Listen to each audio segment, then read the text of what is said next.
ও এলাকার লোকেরা, নিজের হাতে মূর্তি বানিয়ে মাথাটাকে নিচু করে ওম নমো ভগবতী কেন পড়ো? কেন কেন? ক্বালু ওয়াজাদনা আবানা লাহা আবিদিন। দেখেন কনভারসেশন কি এক পক্ষের হয়? কথোপকথন করতে হলে কয় পক্ষ লাগে? উনি বললেন এই মূর্তিগুলোর সামনে তোরা মাথা নত করে দাঁড়িয়ে থাকিস কেন? তারা বলল ওয়াজাদনা আবানা লাহা আবিদিন, আমরা আমাদের বাপ দাদাদেরকে দেখছি এরকম করতে, এজন্য আমরাও করি। সাইয়েদনা ইব্রাহিম বললেন লাকাদ কুনতুম আনতুম ওয়া আবাকুম ফি দালালিম মুবিন। তোরাও শেষ, তোর বাপ দাদারাও শেষ, তোদের বাপ দাদারাও গোল্লায়, তোরাও গোল্লায়। চিল্লাই কোন ঠিক কিনা? কি কনভারসেশন! এরপরে বাৎসরিক পূজা অনুষ্ঠানের দিন আসলো। কিছুদিন আগে একটা হয়েছে না সরস্বতী, এটা বোধহয় হিন্দু ভাইদের বিদ্যার দেবী। এরা এক একজনের কাছে এক একটা জিনিস নিয়ে যাওয়া লাগে। আমরা সব জিনিস চাই একজনের কাছে, তিনি কে? এটা কঠিন না সহজ? বিদ্যার জন্য ওই মন্দিরে, সৌন্দর্যের জন্য এই মন্দিরে, খাদ্যের জন্য দুর্গার কাছে, ঝামেলা না? আমরা সব কিছুর জন্য একজনের কাছে যাই, তিনি কে? বাৎসরিক পূজা অনুষ্ঠানে সবাই ইব্রাহিমকে ধরছে, ইব্রাহিম চল আমরা পূজা দিতে যাব। সাইয়েদনা ইব্রাহিম ফানাযারা নাযরাতান ফিন নুজুম, তাকালেন আকাশে আর বললেন ইন্নী সাকিম, আমি যেতে পারবো না, আমি অসুস্থ। আমি কি আসলে সুস্থ ছিলেন? তো অসুস্থ বললেন কেন? কারণ অসুস্থতা দুই ধরনের, চিল্লায় বলেন, একটা শারীরিক আর একটা। সাইয়েদনা ইব্রাহিম মানসিকভাবে প্রচন্ড বিপর্যস্ত ছিলেন, অসুস্থ ছিলেন। এর কারণ গোটা উম্মত মূর্তির পূজা করে, এই দৃশ্য দেখে কোন নবী মানসিকভাবে সুস্থ থাকতে পারে? উনি বললেন আমি অসুস্থ, তোমরা যাও। সবাই বলল ঠিক আছে আমরা যাই। ইব্রাহিম তুই আমাদের ঘরের মূর্তিগুলারে পাহারা দে। মূর্তি পাহারাদার এখন ভালো লোক পাওয়া গেছে, মূর্তি পাহারা দেওয়ার জন্য ভালো একজন পাহারাদার পাওয়া গেছে। নাম কথা বুঝতে কষ্ট হচ্ছে মনে হয়। মূর্তি পাহারা দেওয়ার জন্য কারে পাওয়া গেছে? সাইয়েদনা ইব্রাহিম কয় ঠিক আছে আজকে পাহারা দিমু, জন্মের পাহারা। যা তোরা দিতাছি, পাহারা দিতেছি যা। এইবার সাইয়েদনা ইব্রাহিম মূর্তির ঘরে ঢুকলেন। দেখেন কি সুন্দর কথোপকথন আল্লাহ তুলে ধরলেন। আল্লাহু আকবার। মূর্তির ঘরে, দেবীর ঘরে ঢুকে উনি ঘুরে ঘুরে তাকায়, দেখে একটা এমনি হাত আর একটা ব্যাগ, 14-15টা হাত নিয়ে তাকায় আছে। উনি সবগুলোর সামনে এভাবে তাকায় আছে, দেখে এক একটা চেহারা, একটা হাতি গণেশ স্টাইল, আর একটা এরকম, আর একটা নাড়ি, আর একটা বাঘের, আর একটা তলোয়ার নিয়ে আইতাছি কোপায় ফেলায়। আছে না নাই? সবগুলোর সামনে যায়, যে দেখে আর অবাক হয় কত ধরনের খোদার কাছে এরা কত কিছু চায়। আর যে দেখে প্রত্যেকটার সামনে ডেজার্টস আইটেম, মিষ্টান্ন, এক একটার সামনে রসমালাই, এক একটার সামনে কালো জাম, লাল জাম, রসগোল্লা, চামচাম, দুধ মালাই, মালাই চপ। আছে না নাই? জিহ্বায় পানি চলে আসছে নাকি? তো সাইয়েদনা ইব্রাহিম অবাক, কি রে এত মূর্তি, এত ডিজাইন, এত ভাবে এরা অঙ্গভঙ্গি করে আছে, এত খাবার দেয়া, খায় না কেন? সাইয়েদনা ইব্রাহিম ভাবলেন মনে হয় নাগাল পাই না, আমি একটু তুইলা ধরি। উনি রসমালাইয়ের বাটিটা নিয়ে, যেটা হা করে আছে ওইটার সামনে যায়, কয় খা। কি কয়? বানাই কইতেছি মনে হয়। ফারাগা ইলা আলিহাতিম, মূর্তিগুলোর কাছে গেলেন। ফাকালা আলা তাকুলুন, খাবি না? ওই খাবি না ডারে আমি কিছু খা, কোরআন থেকে বলছি, ঠিক কি না? উনি ভাবলেন ওরা হয়তো খেতে পারে না, নাগাল পাচ্ছে না, কিংবা আমারে দেখে লজ্জা পাচ্ছে। নিচ থেকে রসমালাইয়ের বাটি তুলে ধরলেন। উনি বললেন খা, আর ওগুলা কয় হা হা করে রয়েছে, নরেও না চড়ে। উনি মুখের সামনে তুলে ধরে বললেন আলা তাকুলুন, খা। সবগুলার সামনে গেলেন, খা খা। কেউ খায় না, ওগুলো হা করে আছে। সাইয়েদনা ইব্রাহিম বললেন খা, কেউ কথা কয় না। উনি বললেন খাবি না কেন? তাইলে কথা ক। এই যে কষ্ট করে উড়াইলি, মুখের সামনে দিলাম, খাবি না কেন? কথা বল। আলা তাকুলু, খাবি না কেন? কথা বল। মালাকুম লা তাতাকাল্লামুন, খাবি না কেন? মালাকুম লা তানতিকুন, হয় খা নয় কথা ক। বলতেই লাগলেন খা খা। প্রত্যেকটা মূর্তির সামনে গেলেন, খা। ওগুলা করে আছে হা, কোনো কথা কয় না। কয় কেন খাবি না? তাহলে কথা ক। খায়ও না, কথাও কয় না। আপনার ছেলে বায়না ধরছে আব্বা চানাচুর খাবো। কি খাবি? চানাচুর কিনে দিলেন, এই নে চানাচুর। এখন চানাচুর খায় না। কিরে বাপ খাবি না কেন? কথাও কয় না, খায়ও না, কথাও কয় না। এখন বাকি আছে কোনটা? কথা কর। ফারাগা আলাইহিম দারবাম বিল ইয়ামিন, ডান হাতে কোপানো শুরু করলেন। ইচ্ছা মতো ঘুষি কিল মারতে মারতে মূর্তিগুলার সাইজ। ফারাগ আলাইহিম দরবাম বিল ইয়ামিন, এক একটা নবীর হাতে জান্নাতি শক্তি দিয়েছে কে? খা নাইলে কথা ক, খায় না, কথাও কয় না, বাকি আছে মায়ের মারতে শুরু করলেন। মারতে মারতে সব শেষ, তারপরে খুঁজে পেলেন একটা কুড়াল। কি পেলেন?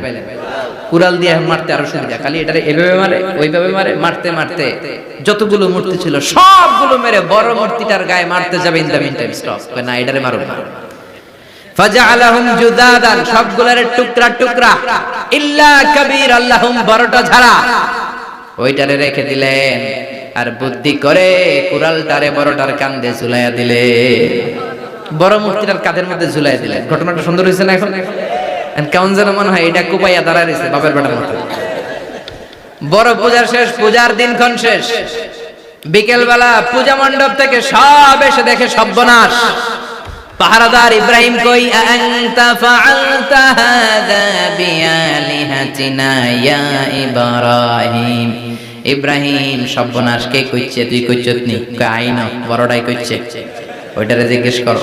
বাল ফাআলাহু কাবীরুহুম হাযা ফাসআলুহুম ইন কানু ইয়ানতিকুন। কোরআন থেকে বলছে, আমি করি নাই। ওই দেখ কুড়ালটা কার কান্দে, বড়টার কান্দে, ওইটারে জিগা। সবাইকে খাইছে। সবাই বলে, ইব্রাহিম তুমি কি জানো না এগুলো কথা বলে না? সাইয়েদনা ইব্রাহিম বলে যে এটা কথা কয় না, ওইটার পূজা করস কেন? যেটা কথা বলে না, যেটা নিজেরাই নিজেদেরকে মায়ের থেকে বাঁচাতে পারে না, নিজেরাই নিজেদেরকে রক্ষা করতে পারে না, তোরে কিভাবে রক্ষা করবে? এগুলোর পূজা কেন করিস? ফাবুহিতাল্লাযী কাফার, কারো কোনো জবাব নাই, লা জবাব। সবাইকে, ইব্রাহিম তুই বড্ড বেড়ে গিয়েছিস, তোরে নমরুদের কাছে নেওয়া হবে, রশি দিয়ে পেঁচিয়ে নমরুদের কাছে নেওয়া হবে। নমরুদের নাম শুনছেন? শোনেন নাই বোধহয়? শোনেন নাই? পৃথিবীতে 4 জন বাদশা ছিল, যারা গোটা বিশ্বের বাদশা। গোটা বিশ্বের 2 জন কাফের, 2 জন মুমিন। মুসলমানের একজন হচ্ছে যুলকারনাইন, আরেকজন হচ্ছে সাইয়েদনা সুলাইমান। কাফেরের একজন হচ্ছে বাখতানাসার, আরেকজন হচ্ছে নমরুদ। এই নমরুদের কাছে নিয়ে যাও, রশি দিয়ে বেঁধে। এবার নমরুদের সাথে কি ডায়ালগ মারছে এটা তো আর কোরআনে নাই। কথা কও, এটাও আছে। নমরুদ বলে, ইব্রাহিম শুনলাম তুমি নাকি আমাদের খোদাগুলোরে মারছো, তুমি নাকি কোন আল্লাহর ইবাদত করো, তুমি নাকি কোন নতুন রবের তথ্য নিয়ে আমাদের বাবেল নগরীতে আগমন করেছো। আমি ছাড়া কোনো খোদা আছে বলে তো আমি শুনি নাই। এই বাবেল নগরীতে আমি ছাড়া কোন খোদা আছে আজকে নতুন শুনলাম। কে তোমার খোদা? কি তার পাওয়া? এবার ডায়ালগ মারা শুরু করলেন সাইয়েদনা ইব্রাহিম। সাইয়েদনা ইব্রাহিম বললেন, রব্বি আল্লাযী ইউহয়ী ওয়া ইউমীত, আমার রব এমন রব যিনি জীবন দেয় আবার মরণও দেয়। প্রথমটারে দিলাম মরণ, পরেরটারে দিলাম জীবন। তোমার রব যেরকম করে জীবন দেয় আর মৃত্যু দেয়, আমিও জীবন দেই, আমিও মৃত্যু দেই। চিল্লায় পড়েন নাউযুবিল্লাহ। সাইয়েদনা ইব্রাহিম বিপদে পড়ে গেলেন। তাই তো, আসলেই তো প্রথম লোকটারে মৃত্যু দিল, দেয় নাই? কথা কন, ছুরি মেরে রক্ত বের করে ওর মৃত্যু দেয় নাই? পরের লোকটারও একই ভাবে মৃত্যু দিতে যে সেখান থেকে বাঁচিয়ে জীবন দিল। ভেজাল আছে না নাই? এবার সাইয়েদনা ইব্রাহিম বলে, ফাইন্নাল্লাহা ইয়াতি বিশ-শামসি মিনাল মাশরিকি ফাআতি বিহা মিনাল মাগরিবি ফাবুহিতাল্লাযী কাফার। সাইয়েদনা ইব্রাহিম বললেন, বুঝলাম তুমি আমার আল্লাহর মতো জীবন দাও, বুঝলাম তুমি আমার আল্লাহর মতো মরণ দাও, কিন্তু নমরুদ খেয়াল করে শোনো, আমার আল্লাহ প্রতিদিন সকাল বেলায় পূব আকাশ থেকে জল জলে সূর্যটা উঠায়। তোমার যদি এরকম কোন ক্ষমতা থাকে, তুমি আগামীকাল সকাল থেকে পূর্ব দিক থেকে সূর্য না উঠিয়ে পশ্চিম দিক থেকে সূর্যটা উঠাও। ফাবুহিতাল্লাযী কাফার। এবার ধরা গেছে, এবার জায়গার মধ্যে ধরা, একেবারে স্টপ, লা জবাব। নমরুদের মুখে কোনো জবাব নাই। এবার নমরুদের মেজাজ নরম নাকি গরম? কথা কয়। গরম মেজাজ নিয়ে কয়, হাররিকু, এটারে আগুনে জ্বালা, এটারে আগুনে ফেল। নমরুদ বুঝে নাই যে আগুনের মালিক কে। বিশাল আগুনের কুণ্ডলি পাকিয়ে সাইয়েদনা ইব্রাহিমকে আগুনের মধ্যে ফেলে দেয়া হলো। হাতের মধ্যে রশি, পায়ের মধ্যে রশি, সারা দেহের মধ্যে রশি পেঁচিয়ে আগুনের কুণ্ডলিতে ফেলে দেয়া হলো। মুহূর্তের মধ্যে আগুনের প্রজ্বলন শক্তি ওই রশিগুলোকে জ্বালিয়ে পুড়িয়ে সারখার করে দেয়, কিন্তু সাইয়েদনা ইব্রাহিমের দেহের একটা পশমও জ্বালায় না। যে রশি দিয়ে টাইট করে পাচ্ছে ওনার দেহের সাথে লাগানো অ্যাটাচ করা রশি, ওই রশি জ্বলে যায়, কিন্তু সাইয়েদনা ইব্রাহিমের পশম জ্বলে না। চিল্লায় পড়েন আল্লাহু আকবার। আজ যদি তোমাদের মাঝে কেউ ইব্রাহিমের মতো ঈমান আনিতে পারো, অগ্নিকেও পুষ্প বলে পরিণত করিতে পারো। ঠিক কি না? মুসার মতো ঈমান হলে রাস্তা হবে সাগর জলে, ইউসুফের মতো ঈমান হলে একে একে দরজা খোলে। সাইয়েদনা ইব্রাহিমের মতন ঈমান যদি আজ থাকে বিদ্যমান, অগ্নিকুণ্ডে দেখতে পাবে খুবসুরতে ফুলবাগান। ঠিক কি না? ওই ঈমানটা দরকার। ওই ঈমান যদি ঈমানের মতো হয়, আগুনের কুণ্ডুলকে ফুলবাগান বানিয়ে দিবে কে? সাইয়েদনা ইব্রাহিম বসে রইলেন, নমরুদ কয় আরো আগুন জ্বালা, এলাকার বড় বড় গাছগুলো তক্তাগুলো কেটে আগুনের কুণ্ডলিতে ফেল। তক্তা লাকড়িগুলো আগুনের কুণ্ডলিতে ফেলা মাত্র দাউ দাউ করে লাকড়িগুলোকে তক্তাগুলোকে আগুন জ্বালিয়ে দেয়, কিন্তু সাইয়েদনা ইব্রাহিমকে জ্বালায় না। সুবহানাল্লাহ। আগুনের মালিক কে? ওই আল্লাহ আজও আসরা নাই। তিনি আগুনটা অর্ডার করলেন, সৃষ্টির শুরু থেকে তোকে একটা ধর্ম দিয়েছি, সব জ্বালিয়ে দেয়া, পুড়িয়ে দেয়া। আজকে কয়েকদিনের জন্য তোর ধর্মটাকে আমি স্টপ করে দিলাম। চিল্লায় পড়েন আল্লাহু আকবার। কুলনা ইয়া নারু কুনি বারদান ওয়া সালামান আলা ইব্রাহিম। আল্লাহ বললেন আগুন খবরদার, আমার ইব্রাহিমের গায়ের যেন পশম না পুড়ে যায়, কারণ ইব্রাহিমের সন্তান হবে ইসমাইল, আর ওই ইসমাইলের বংশে আমি পাঠাবো আখিরি জামানার পয়গম্বর। ইব্রাহিমের জন্য কিছু না হয়, কোন ইবারদা ঠান্ডা হয়ে যায়, কি হয়ে যায়, কিন্তু এত বেশি ঠান্ডা হবি না যাতে ইব্রাহিমের সর্দি না লেগে যায়। সুবহানাল্লাহ। আগুন বলে আপনি বললেন কোন ইবারদা ঠান্ডা হ, আবার কোন এত ঠান্ডা হবি না যাতে সর্দি না লাগে, কেমন ঠান্ডা হবো? আল্লাহ বললেন সালামান আলা ইব্রাহিম, সালাম হয়ে যা, শান্তির গুলবাগিচা হয়ে যা, এয়ার কন্ডিশন নাতিশীতোষ্ণ হয়ে যা। চিল্লায় পড়েন আল্লাহু আকবার। 40 দিন ছিলেন এই আগুনের কুণ্ডলিতে, কিচ্ছু হয় না। সুবহানাল্লাহ পড়বেন না? শেষ জীবনে উনি ওনার নাতিপুতিদের সাথে গল্পের সময় বলতেন যে আমার জীবনে সবচেয়ে আরামদায়ক সময় কাটিয়েছি আমি ইব্রাহিমের আগুনের, নমরুদের আগুনের কুণ্ডলির ভেতরে থেকে। চিল্লায় এখন সুবহানাল্লাহ। তার মানে পুরো আগুনের কুণ্ডলির এই গুলবাগিচা বানিয়ে দিয়েছে কে? ওনার জীবনের শ্রেষ্ঠ সময় নাকি এটা, সবচেয়ে আরামসে নাকি কাটিয়েছে এই আগুনের কুণ্ডলির ভেতরে। চিল্লায় পড়েন আল্লাহু আকবার। এবার আল্লাহ ডেকে বলেন নমরুদ অনেক হয়েছে, আর না, অনেক চান্স তোমারে দিছি আমি, অনেক ছাড় দিছি, মাগার ছেড়ে দিব না। আল্লাহ কি দেয়? ছাড় দেয়, ছেড়ে দেয় না। মনে থাকবে? চিল্লায় বলেন তো আল্লাহ কি দেয়? কি দেয় না? নমরুদরে এতক্ষণ ধরে কি দিছে, কিন্তু কি আল্লাহ ছেড়ে দিবে? কথা বলেন। আল্লাহ বলে তোরে মারতে আমার কামান লাগবে না, গোলা লাগবে না, ফেরেশতা লাগবে না, তলোয়ার লাগবে না, নমরুদ তোরে মারবো আমি ল্যাংড়া মশা দিয়া। ফাআরসালাল্লাহু তাআলা বাউদা, আল বাউদাতু জুনদুম মিন জুনুদিল্লাহ। এই মশাগুলো আল্লাহর সৈনিক। কথা কর, এই মাছিগুলো আল্লাহর সৈনিক, এই সাপ আর ব্যাঙগুলো আল্লাহর সৈনিক, এই বাতাস আল্লাহর সৈনিক, এই মাটি আল্লাহর সৈনিক। মাটি যদি কাঁপাকাঁপি শুরু করে বসে থাকা যাবে? কথা কন। ভূমিকম্প হইলে সব দৌড়াদৌড়ি আছে না নাই? আগুন লাগলে দুর্ঘটনা আছে না নাই? বাতাস যদি 70 থেকে 80 কিলোমিটার বেগে ছুটে আসে দুর্ঘটনা আছে না নাই? ফারসালাল্লাহু বাউদা, আল্লাহ একটা ল্যাংড়া মশা পাঠালেন। এই ল্যাংড়া মশা নাকের ভিতর দিয়ে ঢুকে মস্তিষ্কের মাঝখানে যে কামড়াতে শুরু করেছে। মশার কামড় খাইছেন না আপনারা? শীতকালে যখন আমরা কম্বল মোড়া দিয়ে ঘুমাই, কানের সামনে যখন পন পন শুরু করে কেমন লাগে? কি বিরক্তি লাগে না? আবার ছেড়ে টেরে আবার শুই, আবার পন পন। তো পন পনের আওয়াজে আমাদের সহ্য হয় না। ওই মশা নাকি দিয়ে ঢুকে এদিকে কামড়া, ওই বেড়ার কেমন লাগে? কথা কন। নাকের ভিতর দিয়ে মশা ঢুকে ভিতরে কুটকুট কুটকুট করে কামড় মারে। এই কামড় খাইয়া নমরুদ এবার নাচানাচি শুরু করছে। I M A disco dancer. Or dance দেখে সবাই হাসে, একেবারে I M A disco dancer. Or dance দেখে সবাই অবাক। ঘটনা কি? খোদায় লাফাইকে এতদিন ধরে সবাই নমরুদের পূজা করতো আর বলতো নমরুদ সবচেয়ে বড় খোদা, নমরুদ সবচেয়ে। এখন খোদা কি করে? ড্যান্স দেয়। চিল্লা এখন কি দেয়? এবার নমরুদ বাঁচার জন্য মাথার মধ্যে আঘাত করে, কিন্তু মশা বের হয় না।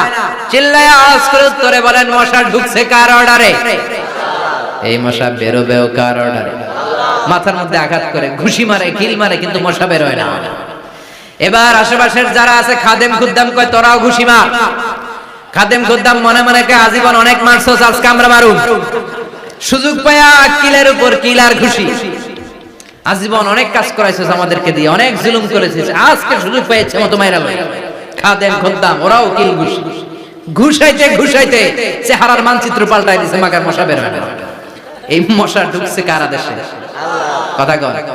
এই মশাটা যদি বেরোতে হয় অর্ডার লাগবে একজনের। চিৎকার করে বলেন, তিনি কে? নিজেও মারে, বেরোয় না। খাদেম খুদ্দামরা মাথার মধ্যে কিল ঘুষি মারে, বেরোয় না। নমরুদ কয়, এবার আমারে জোতা মার। কি মার? আমরা পরি প্লাস্টিকের জুতা, বাটার জুতা, অ্যাপেক্সের জুতা। আগে পড়তো খরমের জুতা। খরমের জুতা বানাই কি দিয়া? কথা কয়।